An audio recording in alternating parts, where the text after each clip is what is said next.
My name is Ashley, and this is Let's Talk Dispatch. I do. You're gonna do it. Do it really well. And I believe the world needs more dispatchers. Around in the mud, blood, and beer. Years that I'm not working 4th of July. 4th of July. Hey, community policing, right? What about community dispatching? So on this show, with the help of my guests, we will educate, empower, and support the heroes behind the headset. Hello, everybody. Welcome back to another episode here on Let's Talk Dispatch with me, Ashley, the Raspy Dispatcher. Let's all take a moment to talk about, it's definitely conference season right now. Unfortunately, we have not been able to get out to the national conferences this year. National NINA just wrapped up. I believe National APCO is going to be very soon, a week or two away. We're hoping next year to be able to get to a couple of those national conferences. But we will be at Kansas APCO presenting there. I'll be doing the closing keynote as well as some sessions, some roundtables. So looking forward to really hitting the pavement hard in 2025, getting out there on the conference circuit, but super excited to be doing my first ever closing keynote out there in Kansas. Let me know if you're going to be attending. I would love to connect. We're going to have a booth set up, all that good stuff. Now, before we get into our podcast episode and our amazing guests, let's take a moment to hear from our sponsors. Today's episode of Let's Talk Dispatch is proudly sponsored by Prepared. Their mission is to be public safety's most assistive technology. Revolutionizing how we handle emergencies, Prepared is dedicated to saving more lives and making our communities safer. Learn more about how Prepared is transforming emergency response at prepared911.com. Our next sponsor is Zybex Media. Since 2020, Zybex has been creating impactful recruitment films for their customers. Zybex Media offers their expertise, providing a full range of media solutions designed to attract and retain talent for all PSAPs. Visit zybex.com/media to learn more. These partnerships help us continue to spread the message that the world needs more dispatchers. Interested in partnering with us? Head to theraspydispatcher.com. And look, here's the thing. With sponsors, without sponsors, it would be much harder to be able to go out to conferences, continue to create resources. So we really do appreciate all of our partnerships and you guys taking a moment to check them out. They are really cool companies that really do impact first responders and dispatch centers in general.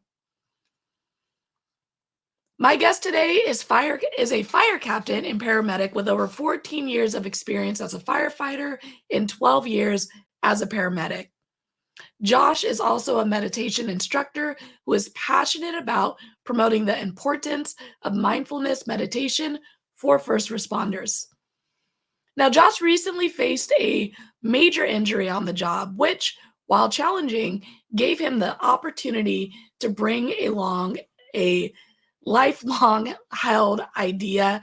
He founded Foundation Fortified, an initiative aimed at supporting first responders through mindfulness and meditation practices. Let's bring on our guest today, Josh. Hello. Hi, Josh. How you doing? I am doing well. Yourself? I'm doing very well. Thank you for having me on. I appreciate the opportunity. Yeah, no problem. You reached out to me, just kind of share what you got going on. And I was like, well, let's talk about it on the podcast. So I appreciate you being willing to jump on. No problem at all. Thank you. Awesome. Well, how'd you get into public safety? Well, I was going to college for neuroscience, believe it or not. That was Neuroscience. That was the direction I was headed. And I really owe the last, 15 years of my professional career basically to one lady. The tragedy of it is I can't even remember her name, but she taught a CPR and first aid class that I just happened to sign up for at a community college. And she was a firefighter, a local firefighter, city of Tempe, and she was just the coolest person I'd ever met.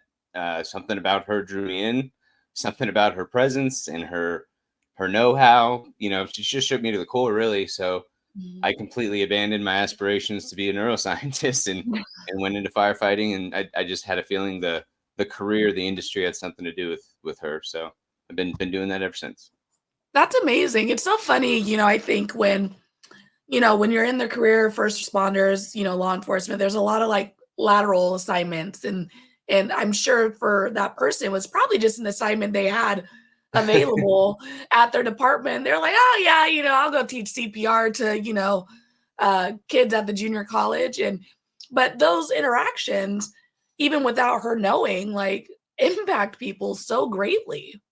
Well, it is funny you say that. I think we all have those individuals throughout our lives that or those interactions throughout our lives. I can almost trace a very direct lineage of people that have influenced me into this career. I Mhm. had a coach early on that taught me how to run hard, and he taught me the Mhm. importance of the body. Mhm. And being interested in that, I signed up for anatomy and physiology as a science. Got Mhm. really interested in that. Drove me toward wanting to understand the body and the brain. Mhm. Got me into that field, and then found the firefighting, the female firefighter at Tempe Fire, and Mhm. she pushed me to look into the industry. So it is really funny how you can just see your pathway, your calling, your situation in life kind of carved out for you over the days and years without you really noting it. You know. Yeah, yeah. Well, what was it like for you in the beginning? I mean, you did a hard pivot, right? You went from, neuroscience, shout out Derek, Grey's Anatomy, and then into firefighting. Like, what was that like for you getting started in that? It was a pretty easy transition, believe it or not. Mhm. Me and my father owned a small carpet cleaning business, a family owned business, and me going to university was going to be a struggle for that as it was. Mhm. Um, so shifting to go to a community college for fire science, that was actually easier for the family at the time anyway. But Mhm. I got going quickly. I was decided I wanted to be a firefighter at 18. I was lucky enough to get my first full time career position by 19. Wow. So Yeah. it was a pretty fast start, and I was very fortunate to just be. I mean, I've known so many men and women over the years who test for so long, Yeah. and I was just fortunate at the time to get on early. So Yeah, that's my understanding of the fire getting into that, in-field response is that it is an extremely long process and that a lot of firefighters or a lot of folks who want to be firefighters start in the ambulance at like yeah, private companies and then like hmm test out, test on. yeah, Um, I did have a similar path. Only, I got lucky to get on the fire service first. mhm, Then I took a short stint and went worked ambulance work.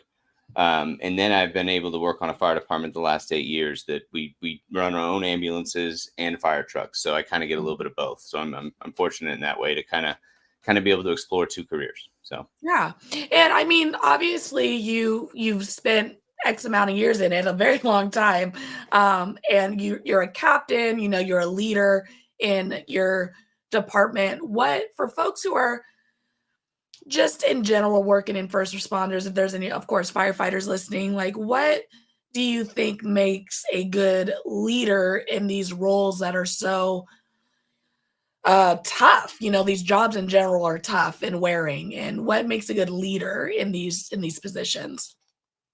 I think the advice that I would have given in a different time, even 20 years ago, would probably be Mhm. different than what I would say now. Mhm. I think what we need more from not only our leaders but even in our own lives is more of our attention back. Mhm. Our leaders tend Mhm. to lack their own attention. We lack our own attention. We're living our lives at a very match like attention span where we get on our phones and we light that match and it burns out, and then we look for a bowl of ice cream to satisfy that, and that burns out, and then we're constantly trying to satisfy these gratifications, and I don't think cell phones have helped that. And I think Mhm. leaders today now than ever need to be able to disengage with the outside environment, the stimulus from our phones, the stimulus from everything going on in the world, and be able to just engage with your teams. I do not think that is talked about enough. I think in Mhm. today's day and age, we're lacking what's most obviously causing us all to suffer more, and that is just being less disciplined practitioners of our own attention. Mhm. No, it's very true, and it's a very it's one of those things like we love technology, right? As first responders, we love it. We love when, well, we hate implementing it, but love it when it works well for us. Correct. Correct. So tech is great, like great tech location saves lives, so on and so forth. And I'm sure there's awesome tech in the firefighter world that I have no idea about. Like I just Yeah. watched a gosh, what was it? It's probably a TikTok, me being on my phone as we're talking about. They were interviewing some firefighters, and um, the folks who were talking to the firefighter asked, like, dude, what's the deal with the mustache? Like why do all the firefighters have the mustache? And the I can guy was explain it. yeah, he was talking about like back in the day, firefighters, when they didn't have all this gear to go in the fire, would have the mustache to catch their boogers. Listen, listen. I'm going to tell you. I'm going to let all the dispatchers out there know firefighters are lying. All right. That might be the reason why it started, was some Yeah. smoke protection. But Yeah, the yeah. answer now is we have to wear our masks, Yeah. and the masks have to have a good seal across your face and your chin, and so you can't have hair there. So the big bushy mustache is the most amount of facial hair most career firefighters can have on their face. That's why you get Interesting. what you get there. Yeah. I've been fortunate enough to grow out this, majestic beard here because I've been on workman's comp for a little while, Oh. getting through this injury. So listen, I'm 35, never been able to grow a beard. So as soon as I got injured, I said, I'm going to have one for at least the year I'm trying to recover. So Oh my gosh, that's so the secret. amazing.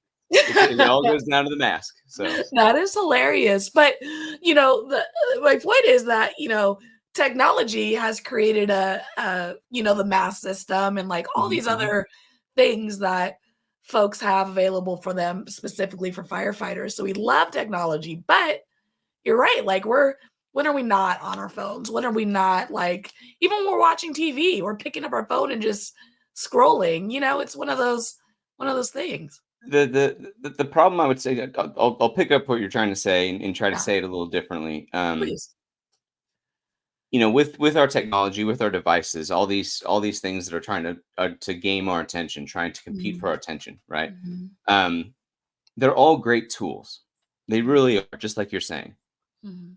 The problem is that they have this spell that they put on us, this mystery at them, where very quickly we pick our devices up to use it as a tool to host a podcast or to have an interview and share information. But Mhm. very quickly we all become desensitized to that use, and we start to use it as a toy. So we Mhm. take our tools as devices to be productive, and we turn them into entertainment devices, and then they become toys. And then before we know it, we've lost the last 20 minutes of our lives Mhm. scrolling useless stuff when our kid has, our child or our crew has been wanting us to play with them or to give us to give them our attention. I just think that a healthy respect for how difficult it is to maintain our attention in today's world is something that we need to talk about more. And meditation is a skill that we can use to hone our attention and therefore live our lives in a way that isn't so vacuous. Yeah. So how did you find meditation? How did you get into that, involved in that? Well, I began it as a personal journey about 8 years ago. And very quickly I took to it. I took to the very simple practice of just trying to focus on your breath, you know. And parts of the job that we've all been trained in, dispatchers, police officers, paramedics, and firefighters, we all have certain training about situational awareness. We all have training about the breath and what to look for when somebody is having an emergency of the breath. We all know what it's like to use our hearing for specific clues. We all have certain innate training throughout this job that lends itself toward good meditation practice, toward understanding what it is we're trying to accomplish there. However, there's a side of meditation that is completely dedicated toward wellness and Mhm. happiness and avoiding suffering. And this was the part of practice that I struggled with. Mhm. And I think I understand why after many years of practice, and that's part of why Foundation Fortified was started. In meditation practice, avoiding suffering is kind of one of the central teachings, right? Avoiding suffering. Mhm. Um, and you try to avoid suffering through your own mind first, and then that compels you to want to fix suffering in the world, right? And we're all drawn to that in the field. Yeah. Well, the problem is when you're a first responder and you're trained and responsible for responding to the suffering of your community, Mm. you're really not avoiding suffering in that case. And Yeah. what's worse is the suffering that we do deal with often has outcomes that we would wish didn't happen. Yeah. And it's because of this journey, this new form of suffering that only first responders have begun to understand in human civilization, Mm. that we're struggling with PTSD, we're struggling with how to overcome this. And I personally believe it's because we aren't training our first responders to understand their mind, to understand how to not align with its every moment to moment false dispatch, whether you're worried about Mhm.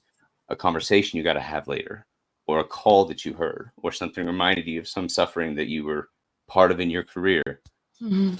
There's a way in which meditation can help you not identify with those thoughts, feelings, and emotions in a way that really is freeing and really does allow you to put the thoughts, emotions down and enjoy your experience in a different way.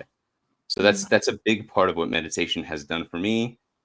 Part of why I got into it, and just some of the struggles I've noticed that first responders just don't have the same. They have specific training that lends itself toward meditation, but because of what we dealt with, it can be difficult to understand our feelings and thoughts as they come up during meditation. And Mhm. that's what I hope to be able to help train people through as well. Mhm.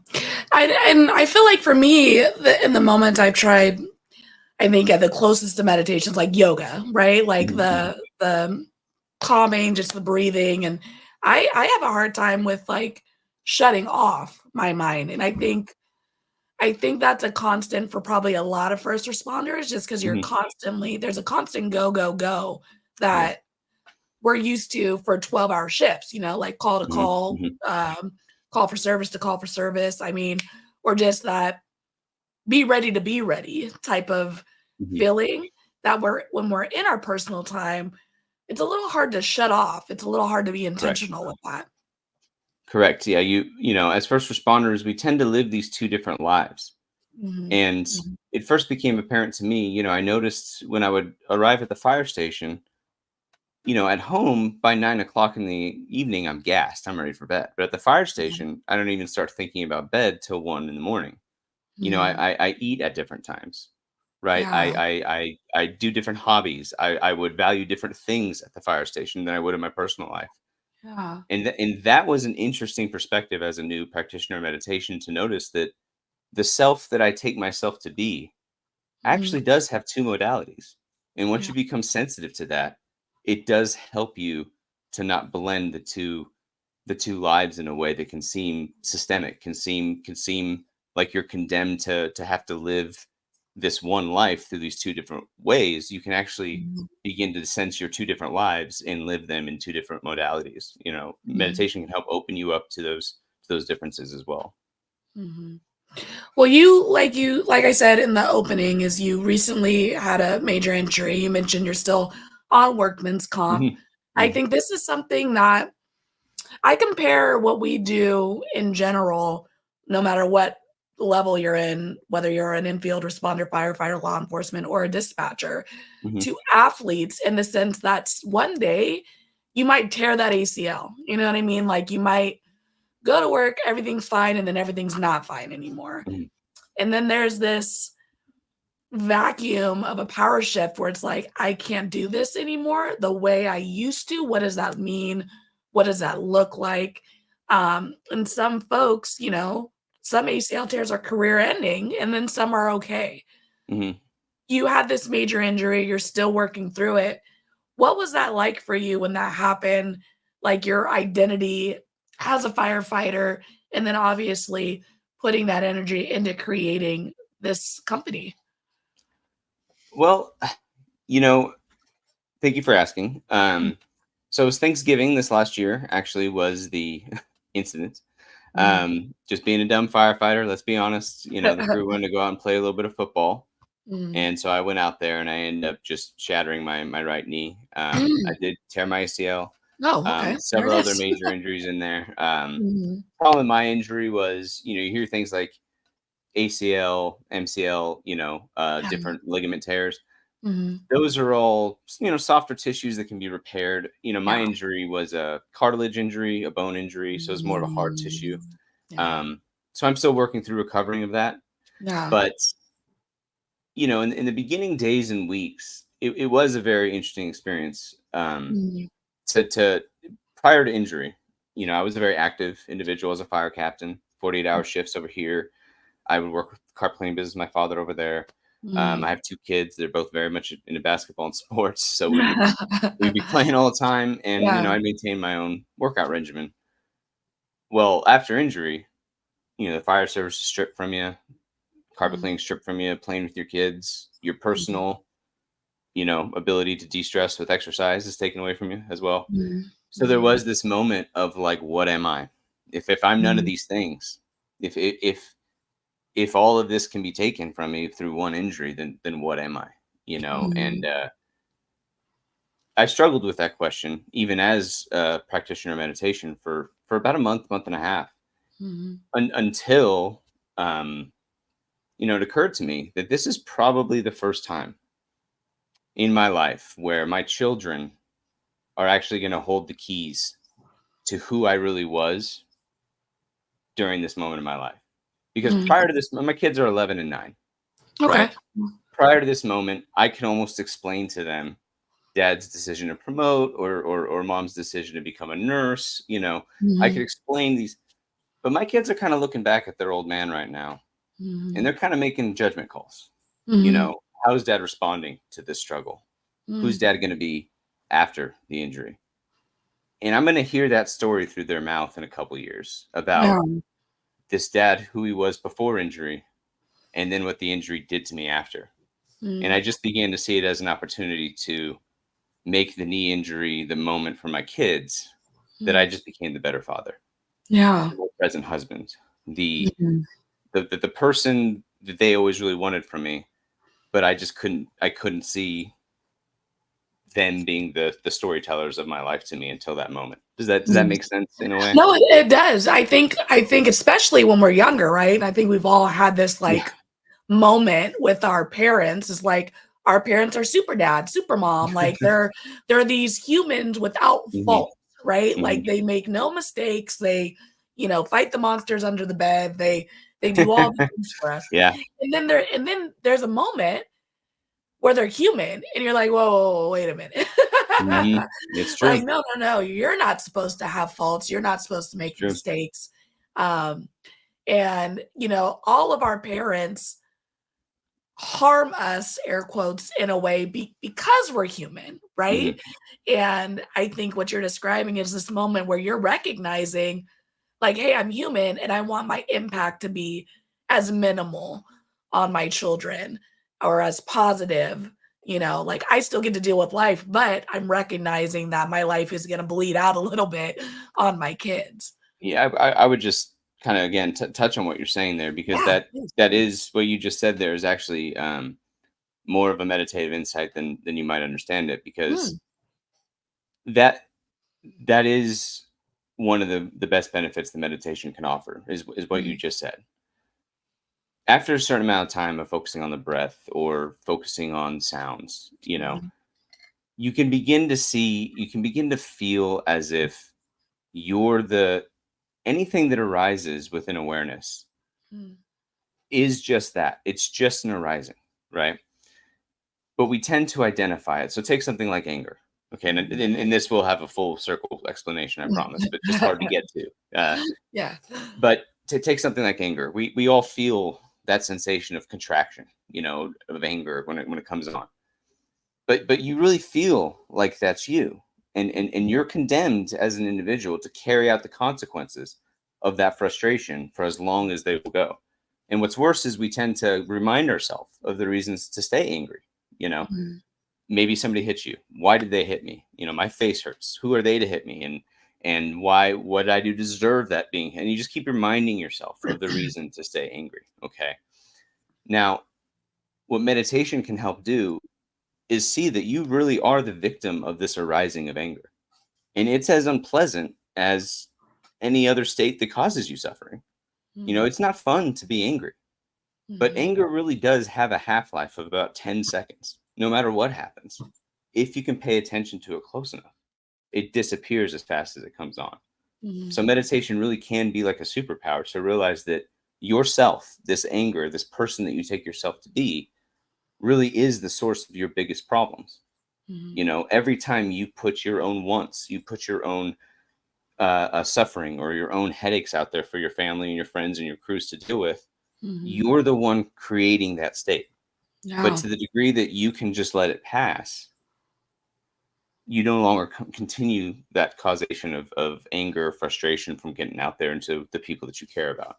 So, Yeah. so what you're saying really is an interesting moment of meditation where you can begin to see that your biggest source of all of your problems really is your mind. It Yeah. really is your mind. And to the degree that you can control your mind and not let it control you Mhm. is kind of like a superpower in this world. It really does allow you to let go of the stimulus in your life that isn't worth holding on to and Mhm. hold on to the Mhm. ones that are worthwhile paying attention to, you know?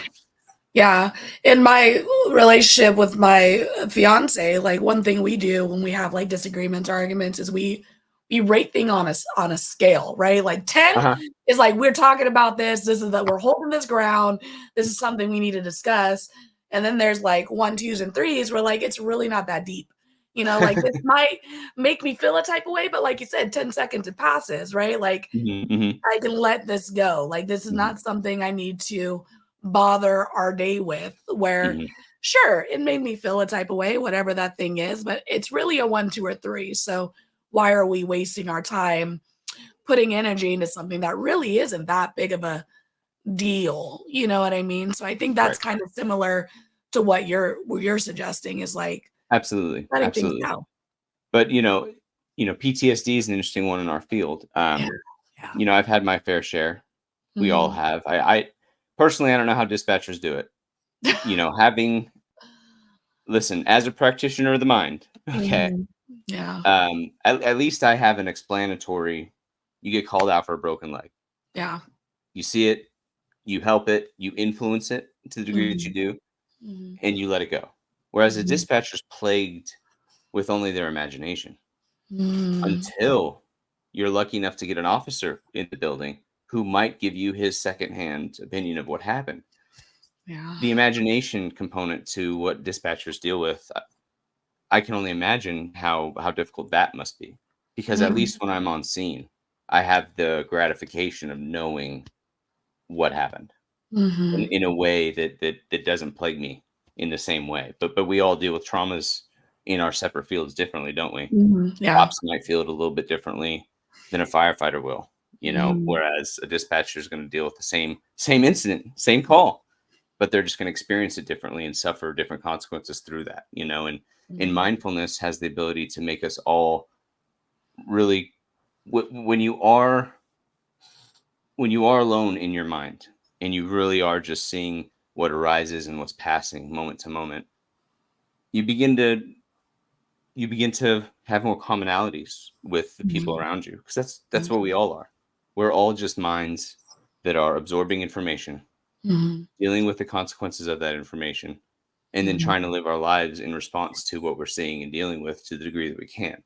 Mhm. And some of us have more luck than others.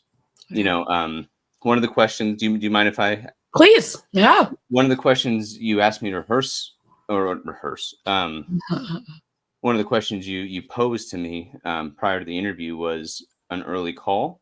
Mhm. Any Mhm. early calls I remember, and you know, one I wanted to share with you just because it was interesting. I remember my first call. I was in Black Canyon Fire. I was a Mhm. volunteer firefighter, and Mhm. we get called out for a motorcycle accident. Mhm. And it's this elderly gentleman in his 60s who had a leather vest on that said Vietnam Veterans for Victims or whatever. And this was an organization of Vietnam veterans that Mhm. were doing charitable work in the world, right? Mhm. And this man was dead now. And I'm an idiot 18-year-old running this call on this gentleman who's Mhm. obviously more capable than me in life, who's obviously done more in the world than I have. Mhm. Mhm. And he just had bad luck that day. And the difference in luck in how that hero, a Vietnam veteran doing charitable work for people, driving across the state, just enjoying his day, was just gone. And Mhm. there's some idiot 18-year-old who drove that same path to get to work, made it Mhm. to his destination. Mhm. And that was just such a dichotomy for me. It was just such a example of luck in Mhm. life that I've never Mhm. really been able to get over yet. It's like Mhm. we all have this component of luck at our back, Mhm. and unlucky, where if you just happen to be living a life where your health is the degree that you want it and your finances are to the degree that you want it, those are all good things to have. But Mhm. so many of us, and we run on incidents where people's lives are disrupted by something overnight. And Mhm. this dichotomy of luck is just a very strange thing to grapple with when you really pay close attention to it, when you really wrestle with what it is to just live a life that's relatively blessed. We live in a Mhm. world where there's 8 billion people, and most of them would consider their prayers answered if they could just switch lives with you or I, you know. Yeah. And that's knowing that in and of itself can really help you feel loving kindness and generosity toward your situation rather than the constant pull of wishing that you had more, wishing that you appeared differently than you tend to, wishing that you had things that you once wanted but haven't yet achieved. All those are just stories. They're just narratives. They're just imaginations, false narratives of the mind, false dispatches of the mind that keep us in a state of dissatisfaction with ourselves. So Yeah. No, it's a very real thing for, I think, us who are exposed to those bad luck yeah. instances, right? Like, Mhm. I mean, I can think of countless folks who are just walking down the street and they get hit by a car in a crosswalk, because it's a drunk driver, or, you know, like when you think of it, like a lot of, we get exposed to those, right? So Mhm. often. And, the only things folks are seeing on the news are like high critical incidents, or, Mhm. um, something that is, real rare, or really like, clickbait type of thing, Mhm. something that's gonna really spark folks' interest. But Mhm. the reality is, the one shooting that makes it onto the news, there was probably 5 or 6 others that didn't, that Right. folks are responding out to, that folks are answering calls on, Or um, unsuccessful attempts even. or unsuccessful attempts. Well, I Yeah, mean, just 1,000%, harm in the holster that never fired around, and it's like it is 1,000%. astonishing, we fail to see the good that our dispatchers, police, and firefighters do to keep harm from getting Mhm, bigger. We fail mhm. to see when the system works the way it should. Yeah. And to the degree the bad guy gets 2 or 3 extra minutes ahead of us is the Mhm, degree that we can oftentimes look like we struggle to rise to the occasion. But mhm, you're absolutely right. I mean, there are so many instances that don't happen mhm, because dispatchers are out there getting critical information and dispatching the right units. But we mhm, tend to notice our end of the job only when that isn't done correctly, right? mhm, And mhm. in firefighters, I've tended over the years to see firefighters get frustrated with dispatch. Yeah. It's always occurred to me What do you that mean we're perfect? but your take. Okay, look, I mentioned earlier I have 2 It's kids. Okay, yes. I know the struggle. I have 2 sources of information. Okay, what happened? and and the mismatch of their stories alone is too hard to. I couldn't imagine the Yeah. struggles of being a dispatcher. I know what unit I'm responsible for. I know the degree, the capabilities of the men that the department has given me to train, and I Mhm. know what I can do with any given situation that I see or I'm dispatched to. Yeah. To be given just words through a receiver by a person who has no training on what to explain and how to get, you guys need, all the credit in the world, and Mhm. dare I say a little bit of mindfulness. But Mhm. I've always thought dispatchers have probably the hardest job. You guys have the complete Mhm. setup with bad information, and the way you guys are able to like I said, we only notice when it doesn't go right. But Mhm. countless times throughout our lives, things go well for us. And Yeah. and we spend most of our time worried, spending our mental energy on the things that aren't going the way we wish they would, instead of Mhm. just accepting our lives for what they are and being grateful for what we do have. And I think that meditation and mindfulness is a huge pathway for understanding that about human nature, and Mhm. then being able to overcome that struggle in each of our lives. So obviously, you have lots of years of experience as a first responder in meditation, and you took all that information and created Foundation Fortified. What is Foundation Fortified? What are you hoping it to be, and how did it all come together? Well, Foundation Fortified is just a mindfulness platform that I built for first responders, dispatchers, paramedics, EMTs, cops, and firefighters. Okay. I kind of have everything landed on YouTube right now, as just everything's on there that I've produced so far. I kind of call it my recruit module. You know, you'll they're beginning meditations, beginning segments, some training on there to explain what to do when you first start sitting in meditation, and then some beginning mindfulness sits to help adjust to the practice. From Mhm. here, I'm hoping to just put the word out there, of what mindfulness is and why first responders should be doing it. It's a trainable skill that Mhm. we responders fail to appreciate at our own expense. It's very similar to exercising a heart early in an academy, or exercising, teaching an academy recruit to maintain physical fitness. Okay, one, it's going to maintain the ability to do your job better. It's going to allow you to live your life being healthier anyway, and it'll prevent long-term health outcomes. Mhm. The mind works in the same way. And none of us as first responders need to go to the Himalayas to, find nirvana or nothing. It's a trainable skill that takes about 10 minutes a day to show real benefit. And this is all, scientifically defensible. You can find some articles on my website. Mhm. Um, but it's a trainable skill. And on Foundation Fortified, I know how to talk to first responders. I know what struggles we have. I know what it's like to live this dual life. I know what it's like to hear a cell phone go off at the frozen section of the store, and feel that jump in your chest. We're all Yeah. more sensitive to disruptive noise because of our jobs. Mhm. I have Mhm. meditations designed to help with that. Mhm. So to answer your question, Foundation Fortified is a mindfulness platform that I built as a mindfulness instructor and a first responder to hopefully promote mindfulness to our community and get the word out and see if our industry is ready for this practice, because I don't know of anybody who's teaching first responders to do mindfulness, and so I'm hoping to be the one that can bring it to our industry. Mhm. I love the idea of mindfulness really being a tool in the tool belt, like on the job in the middle of the thing, Yeah. and being able to tap into that, Well, and if you don't mind, I'll just please, I'll touch on that. yeah. I'm sure the term spinning, this person's a spinner, is common in Mhm. dispatch as well. That Mhm. I'm not saying something that would be deaf to dispatchers when someone Mhm.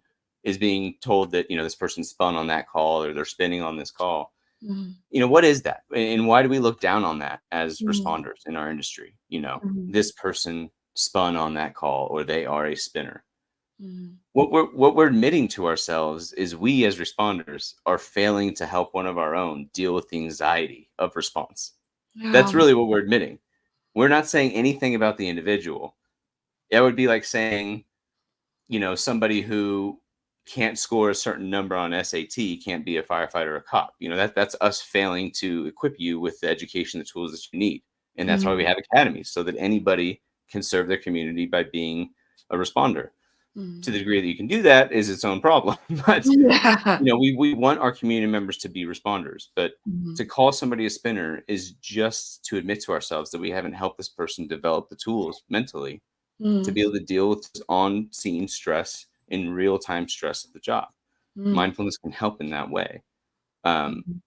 I think what it means to help our young recruits and help each other deal with trauma, deal with stress of the job, deal with the consequences of balancing family and a different career, balancing personal life and a professional career, being a civilian and somehow a public servant.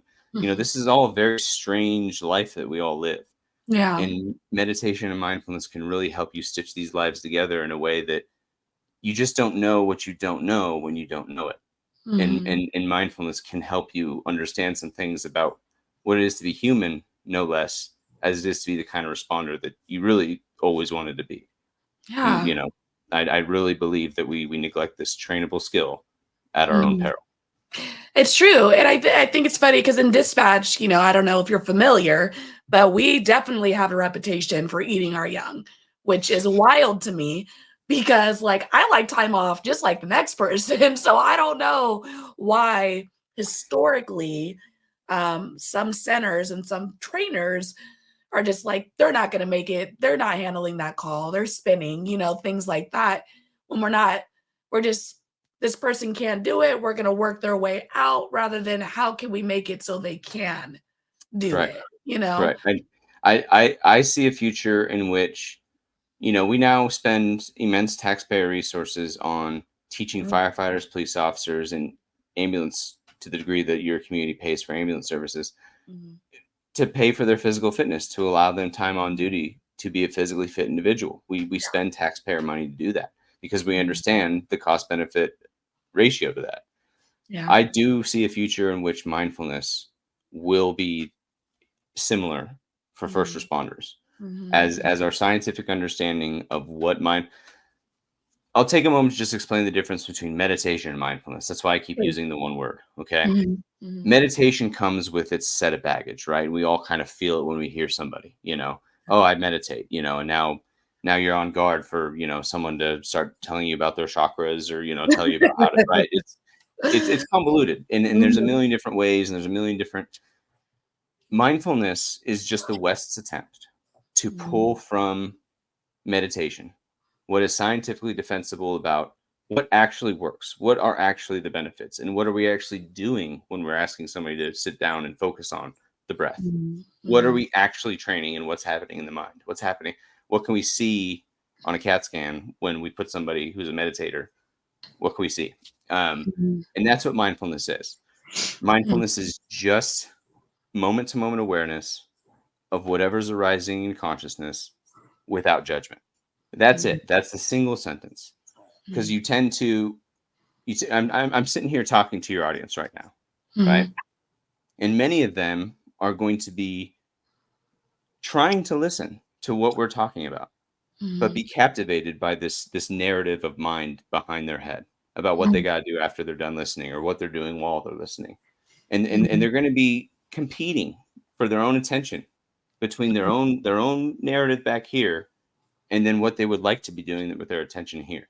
And, Mhm. and mindfulness is that skill that can help you drop the baggage of constant false dispatches of the mind and just utilize your attention the way you want to, the way the person that you take yourself to be, wants to, rather than Mhm. going to spend time with your family and then noticing that you've been on your phone for 30 minutes. What Mhm. happened there? That Yeah. was you losing your own attention. That was Mhm. like you completely abandoning a set of your individual personhood and leaving it in a different room. You were more or less just a robot for the last 20 minutes who was Yeah. breathing the same room as the people that you wish you were there to spend time with. Yeah. Mindfulness can help you stitch all that together. So, It's such an interesting concept, and thank you for breaking that down for folks because it's true. Like the words we use, the language, it does have everyone brings their own baggage to, mhm, words and language. And I think buzzwords, meditation, wellness, self-care, yeah, all these things that are definitely more dominant in our first responder world now than right. they've ever been. Um, and so having an understanding of what we're actually talking about, I think is helpful for people who do get caught up in the Right. words and, the baggage we're bringing with those Yes, words. So absolutely, certainly. absolutely. On my YouTube page, if anyone, I try to have three different sections there. I have a guided sessions list where you can go there and find any guided session that you like. If you're new to mindfulness, you're new to meditation, I would suggest starting with loving kindness, or I have a meditation on there called Ticket Booth. I wrote that one for everyone in first response to try to Mhm. connect with their communities and try to understand the gratitude their communities have for them in a way that Mhm. you can feel it in real time. Because we Mhm. we we we do our jobs and we have this wake of gratitude behind us that we never Mhm. get to Mhm. actually feel or accept. And it kind of Mhm. hardens us, I think, to our jobs, right? As a Yeah. dispatcher, what Mhm. would it do for you to really be able to accept the thank you from an individual whose phone call that you took? But you're never Yeah. going to get that, are you? But Not often. Not I often wrote enough. to, what Mhm. was that? I said not often enough. Not often enough, right? And I think that's again its own struggle with being a public safety in today's world is we do a lot of good, but a lot of the good we do fails, sadly, Mhm. because of the trauma, because it's just the nature of the work. Mhm. And then a lot of the good that we do, we never get to see the results of. Yeah. So we just get to deal with the suffering and then a question mark, right? Mhm. So if you're new to mindfulness, you're new to meditation, you want to give it a try. I do have a guide session on there called Ticket Booth, where I'm asking you more to follow a narrative than actually meditate for the first time. And Mhm. then from there, I would just explore with, some of my my mindful breathing ones. You can Mhm. go into some of the more public safety response ones, like first day self is a good one for loving kindness toward yourself. Mhm. There are some other ones that help you deal with consequences of sounds, like I was talking about earlier. I have a couple Mhm. on there called, I believe, heart saver tones, modeled after Mhm. the dispatch tones that some fire departments use these days. Yeah. Um, so Yeah. you can go explore the guided meditations there. I have training videos to help first responders understand what to do with mindfulness and how to do it. And I have lifestyle videos. And this is a moment for me as your meditation instructor, as somebody who's trying to get you to blend. It's one thing to be a great meditator on a cushion. Mhm. You could be the Mhm. world's best meditator and still be an asshole. Can I say that? Love it. Love it. Yes. So And true. still be an asshole, right? Yeah. What good are you doing with your mindfulness? If you're seeing if you're in the 18th dimension, but you're still a Mhm. jerk, what good is that doing? So Yeah.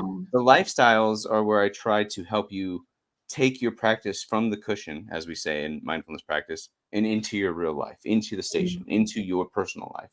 I try Mhm. to show you ways in which you can blend your mindfulness practice into your real life so that you can Mhm. have the benefits there as well as feeling great for 10 minutes on a cushion. Does that make sense? Mhm. Mindfulness practice Yeah. is great when you're having that out of body experience and you're just, everything disappears and you're one, all that's great. And I've had those experiences and I enjoy them as well. But the real benefits of mindfulness are what it does for my family. It's what it Mhm. does for my crew. It's what it does Mhm. for me to not condemn the people I care about and the crew that I care about with my own nonsense, with my own distractions, with my own emotional baggage. That's Yeah. the promise of meditation that I'm hoping first responders can really get from the practice is not only in their careers, but just enjoying their lives as human beings more. That's what Mhm. meditation was first developed for Mhm. over Yeah. 5,000 years ago, right? It's Yeah. 2,000 years ago. It's being a first responder does not make you a meditator. We just don't have anybody training first responders how to use mindfulness and how to develop it. So that's what I'm hoping to do. It's amazing, and I love the concept of, self-care, all that's great. Taking care of ourselves is great, but taking care of ourselves leads to us being able to take care of each other, right? And sometimes we miss that. We forget about that part of it. Yep. So I Yep. love that. Like that's the focus. And you said it straight up plain is like you can meditate great, but if you're still an asshole, like what are we really Well, doing? you And know, I love that thought process behind it. what another way of trying to attempt to say the same thing is, something that really took to me when I was about, I don't know, I must have been 15 is someone once said, prisoners behind bars, if they misbehave, what do we do with these individuals? We put them in what? Solitary confinement, right? Mhm, And this is considered the worst form of punishment we can impose on an mhm, individual, right? mhm, mhm. But if you were to put a Buddhist monk in this room, he'd be fine for days. He or Yeah. she would sit there for days, Mhm, undisturbed. Now, what's the difference between these two individuals? mhm, One has learned to master the mind. And mhm, if we're honest with ourselves, being alone with the mind, our own mind, is some of our biggest fears. mhm. Or do you not reach for your cell phone the moment you have to wait 4 minutes in the doctor's office, right? Yeah. To be Mhm, alone with your own thoughts is something that is so intrinsically dissatisfying to us that we seek distraction at any cost. We'll turn on a TV, we'll turn on the radio, we'll turn on our phone, we'll go find someone to talk to. To be alone with our own thoughts, feelings, and emotions is something that we don't tend to want to do Yeah. until we give it a try, until we practice the skill and begin to find the practice benefiting our moment to moment lives and experience in a way that feels indelible, feels really like we should have been here the whole time. Mm. Amazing. Well, your YouTube channel is, I'm imagining, at Foundation Fortified for folks who want to go check that out on YouTube. Yes, ma'am. Where else can they find information about Foundation Fortified? Well, you can go to foundationfortified.org.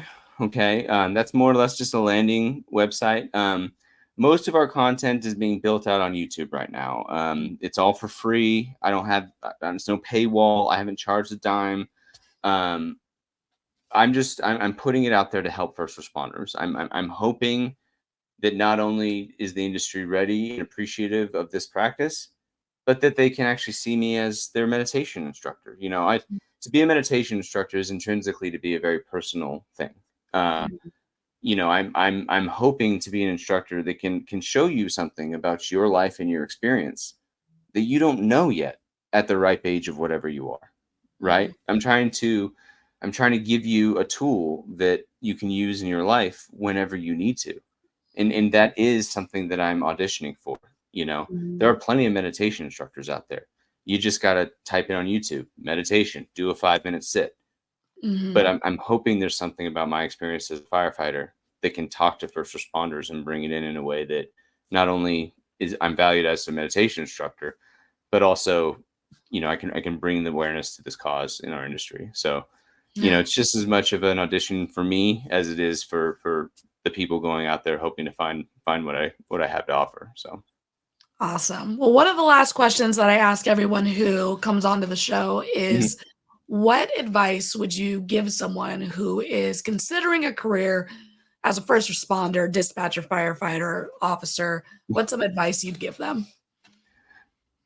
Well, I think as a mindfulness instructor, I should probably say, you know, take time for mental health and mindfulness, and you know, absolutely, obviously, that's my cause, that's my mission. I'm definitely, you know, going to be promoting that.